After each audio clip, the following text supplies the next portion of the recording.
Welcome to this webinar on managing DC scheme risk through COVID-19. We are a few weeks in now, and actually on the whole our clients and service providers do seem to be managing in such challenging times. There is no room for complacency though, and there are still weeks if not months of uncertainty ahead for schemes. The pension regulator expects trustees to continue to be alive to risks that would have significant consequences for their members.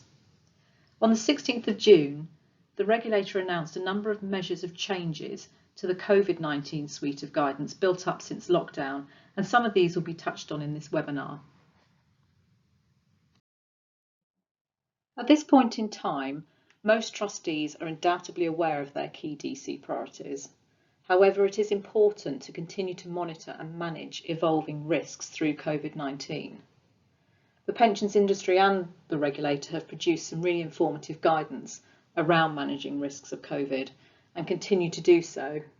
Trustees should keep up to date with this and also seek professional input specific to their own scheme arrangement in order to fulfil their statutory duties in how best to protect DC members.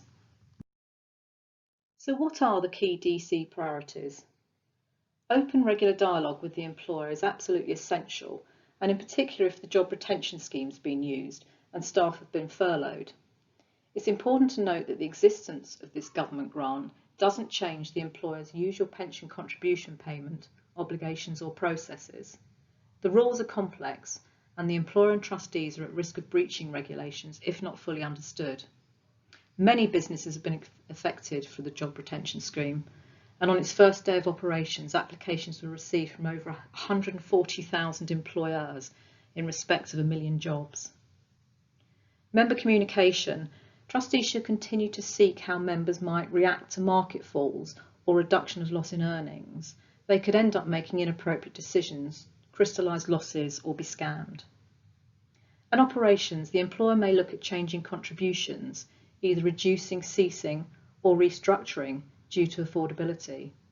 And these could bring implications for the scheme and members. COVID-19 is placing huge pressures on administration, and the regulator does expect administrators to prioritise the payment of benefits, retirement processing and also the increase in bereavement services. On the 16th of June, the Money and Pension Service noted an increase in inquiries from members unsure whether to push back their retirement, and those dealing with the impact of bereavement and also those concerned about market volatility. Specific risks continue to exist within the scheme investment portfolio, and it is important to address market volatility by frequent monitoring of investment strategy and also the member experience. The regulator expects trustees to assess, review and manage specific risks that may now exist within their operational service providers. Is there an increase in cyber risk? Is your administrator or service provider's business continuity plan still adequate? Are they demonstrating how they are mitigating the impact of any increases in work volumes or unavailable staff, and in particular the protocol of staff working from home? Are staff using their own laptops? Do they have robust firewalls in place?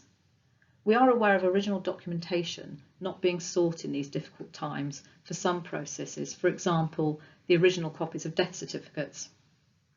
So are trustees comfortable with the current controls? Trustees should be asking pertinent questions about the security of member data from remote working, and also seek assurance from their administrator that staff working remotely are continually made aware of cyber risks, and in particular fictitious authority requests and phishing emails. Core financial transactions. The regulator expects trustees to focus on these during COVID-19. Transfers are a common way for savers over 55 to access their benefits, and if a member's transfer is delayed and their investments fall in that period, then the member's cash equivalent transfer value will be reduced. It is therefore important to continue to process transactions in a reasonable timescale, and also, however, to remain vigilant on the protocol to avoid loss of investment return or transfers to fraudulent schemes.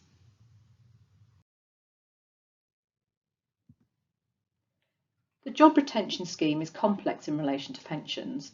The regulator and the government are continuing to release updated guidance as we do move through the furlough period. HMRC issued a policy document on the 12th of June, and this set out even further changes to include furloughed staff being allowed to work part-time from the 1st of July, and from the 1st of August, employers needing to pay their national insurance contributions and pensions for those furloughed members of staff. Employers and trustees will need to really be on top of these changes to avoid fines and breaches.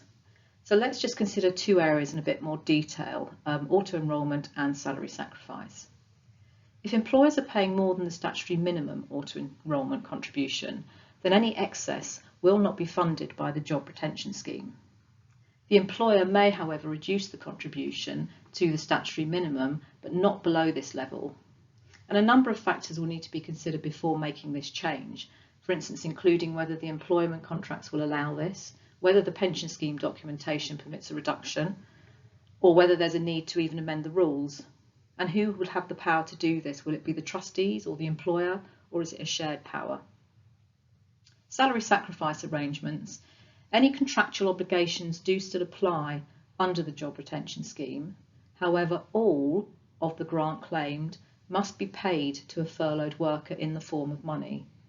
Therefore, the employer will need to amend their payroll process to calculate the pension contribution to be paid to the pension scheme under the pension scheme rules. Furlough agreements need to clearly identify how pay and benefits will continue during the furlough period for pensions. If furlough agreements are not clear, then employers may be liable to a potential employment claim risk and incorrect pension payments made, as well as inaccurate grant claims for employees. Trustees could be in breach of their statutory duties if contributions are not calculated and paid over in line with the payment schedule. This could also lead to a qualified statement about contributions in the annual report and accounts. The DC Chair statement will need to reflect these failings.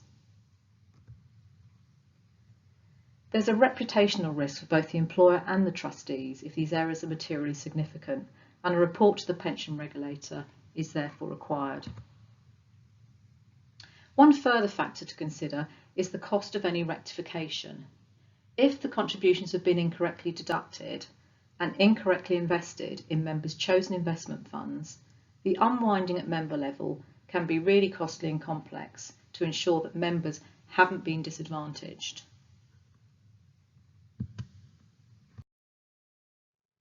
So how are trustees to best protect members?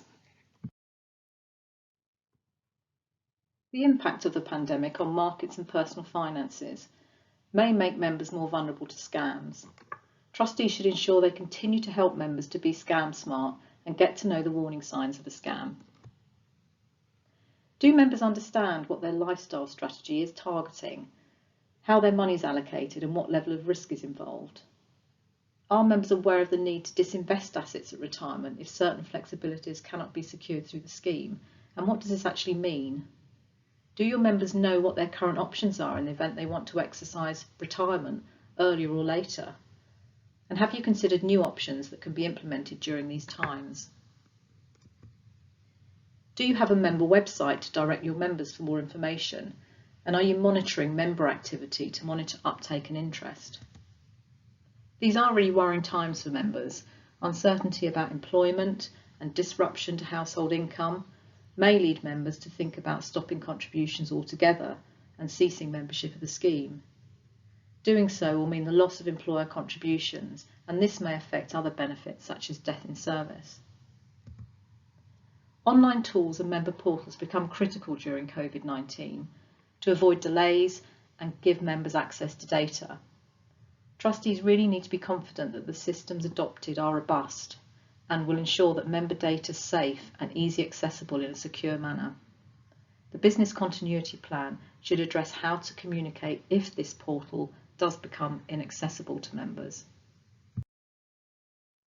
Our accountancy bodies have recently released some guidance on COVID-19 and the impact on the trustee report and financial statements. The practical challenges this poses with regards to financial statement disclosures has meant that schemes will need to allow additional time to finalise their annual reports in line with statutory deadlines. And it also means modified reports due to material uncertainty may be necessary. The regulators published some easements in respect of the statutory deadlines. However, please do note that the DC chair statement will still need to be signed within 7 months of the scheme year end. So what does going concern mean for a DC scheme? Some employers are struggling to make their DC contributions, and they may want to decrease contributions into the scheme. They can only do so if they don't breach the auto-enrolment requirements. Whatever decision is taken, it does need to be in the best interests of the members, and this can include factoring in the likelihood of the employer being able to continue as a going concern if they continue to pay the current rate of contributions. But you should make sure you're satisfied that there is a genuine risk and give thought to whether any change should be temporary. And other implications to consider are the employer's affordability to meet the cost of running the scheme. Unallocated investments or cash could be used to pay the running costs of the scheme instead of the employer. However, the trustees should check first that the rules do allow this. The trustees could build into their business continuity plan the possibility of going forwards moving into an arrangement such as a master trust in the future. All of these should be wrapped up into the scheme business continuity plan for frequent monitoring. Let's now consider investment strategy and risk during COVID-19. We are seeing in practice that trustees are continuing to consider their investment strategy and rebalancing requirements that they currently have in place, and in some instances they have felt it appropriate to suspend or refine some of these requirements. Trustees are also requesting regular updates of investment performance and also member experience, and this should be continued to enable them to consider with their advisors how they might evolve their investment strategies.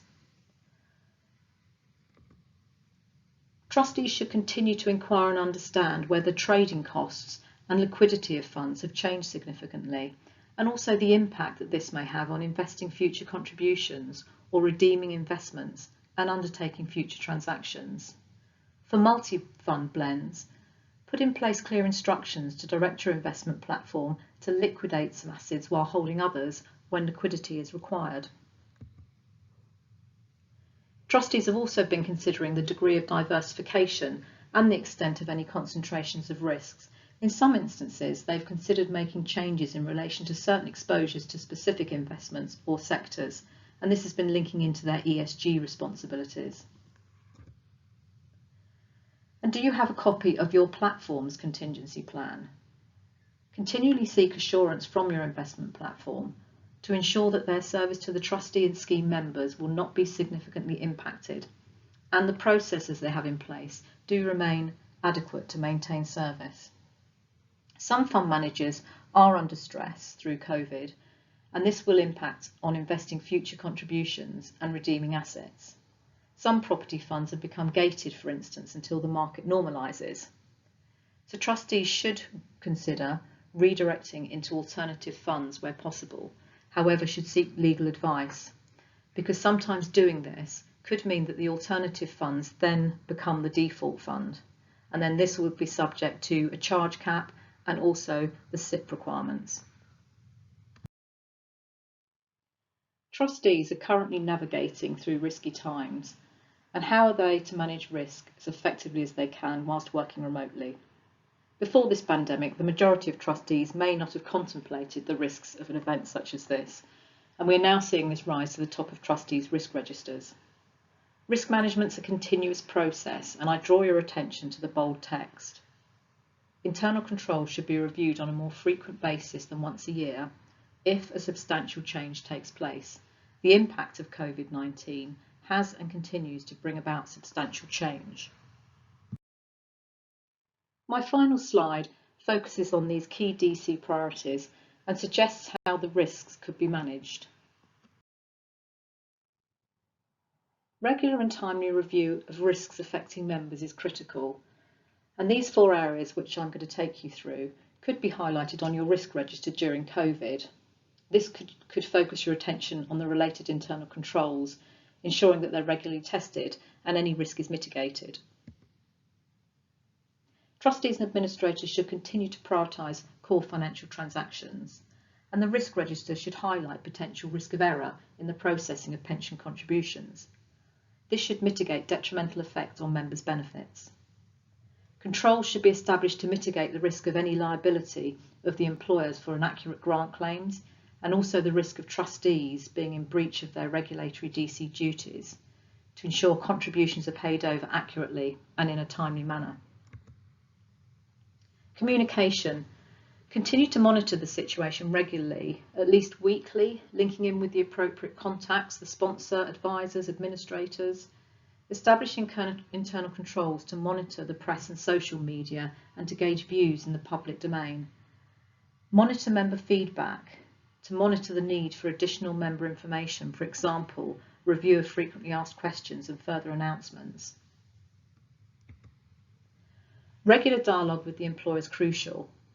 Establish controls to continually review the employer's appetite for even supporting the DC scheme, and link this into operational risk, making sure the payroll department are coping for furloughed workers.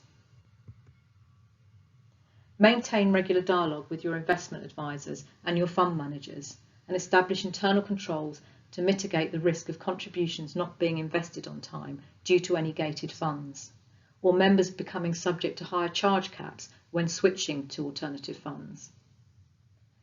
Do look out for our future webinar on managing risk remotely.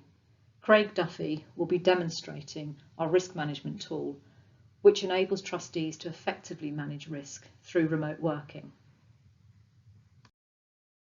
Thank you very much for listening. Do contact me if you have any questions or you'd like further guidance on any areas highlighted. There's a link there to our website, and this also contains further information and webinars on managing risk through COVID. And coming up soon will be a session solely on the job retention scheme, demonstrating how to mitigate risks of incorrect contribution deductions and grant claims. Thank you.